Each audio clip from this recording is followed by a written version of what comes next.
themselves, and our men could pour through the breaches. The sack of the city went on for many more days, for it was spread on both banks of the river. However, our victorious troops were at last able to apprehend Hamoudi, where he and his family were found cowering in their hiding place deep in the dungeons beneath his palace.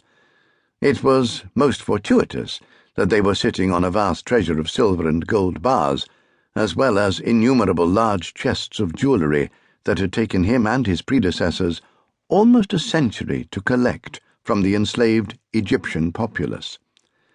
This brood of royal rogues and rascals was escorted down to the harbour on the Nile by Eurotas troops, where, to the accompaniment of music and laughter, they were drowned, one after another, beginning with the youngest members of the family. These were a pair of twin girls of about 2 or 3 years of age. Contrary to what I had come to expect of the tribe, they were not really repulsive to look at.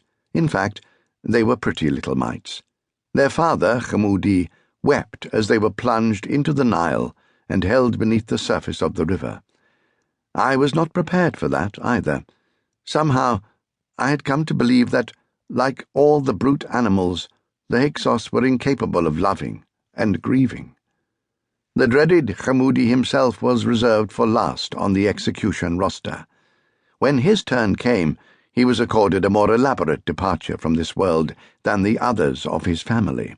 This began with skinning him alive, using knives that were heated to a glowing red in charcoal braziers, followed by drawing and quartering, which evoked further merriment from the spectators. It seemed that Eurotas men have a particularly robust sense of humour. I managed to maintain a neutral countenance during these proceedings. I would have much preferred to have taken no part in them, but had I absented myself, it would have been seen as a display of weakness by my men. Appearances are vital, and reputations ephemeral. Eurotas, we and I were subdued on our return to the Memphis palace.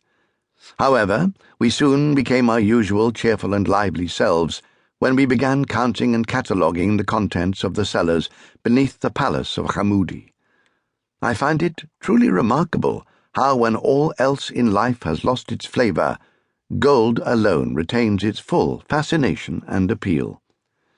Even though we had 50 of Eurotas' most trusted men to assist us, it took us several days to lay out all of this treasure. When at last we turned our lanterns upon this mass of precious metal and coloured stones, the reflected light was strong enough to dazzle us. We stared at it in awe and astonishment. "Do you recall the Cretan treasure we captured at the fortress of Tamiat?" Eurotas asked me in hushed tones. "When you were still a young captain of legionaries, and your name was Zaras, I will never forget it. I thought that there was not that much silver and gold in the whole wide world. That was not even 1/10 part of what we have here and now," Eurotas pointed out. "This is just as well," I replied. Both Eurotas and we looked at me askance. "How is that, Taita?" "That is because we have to share it at least 4 ways," I explained. And when they were still uncomprehending, I went on, "You and we, me, and Atarik Turo." "You don't mean Atarik, that utter prick, do you?" Eurotas looked aghast. "Exactly," I confirmed. "Atarik the Great, the Pharaoh of Egypt. This treasure was originally stolen from his ancestors." They considered what I had said in silence for a while, and then Eurotas asked me tactfully, "So then it seems that you intend to remain in Atarik Turo's realm?" "Naturally." I was taken aback by the question. "I am an Egyptian nobleman. I possess vast estates in this country. Where else would I go?" "Do you trust him?" "Who?" "Atarik the utter prick, who else?" Eurotas demanded of me. "He is my pharaoh.